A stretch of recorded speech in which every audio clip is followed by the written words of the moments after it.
ભુજમાં નવરાત્રી પર્વ દરમિયાન આદ્યશક્તિની આરાધનાનું એક અનોખું આયોજન કરવામાં આવ્યું। ભુજના આશાપુરા માતાજીના મંદિર પાસે ઉત્તર ગુજરાત પરિવાર મંડળ દ્વારા વર્ષ 1965થી પરંપરાગત અને પ્રાચીન શ્રી ગરબીનું આયોજન થઈ રહ્યું છે।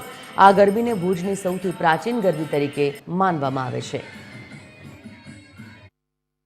અમે ઉત્તર ગુજરાતથી અહીંયા કચ્છમાં આવીને નોકરી અર્થે કે ધંધા અર્થે કે કોઈ પણ વ્યવસાય અર્થે જ્યારે આવેલા હોય ત્યારે પરિવાર સાથે એટલે કે આપણે ગામડે ગામડે તો દરેક જગ્યાએ નવરાત્રી ઉજવાતી જ હોય છે, પણ એ ગામડાની આપણે નવરાત્રીના દિવસોમાં જઈ શકતા નથી।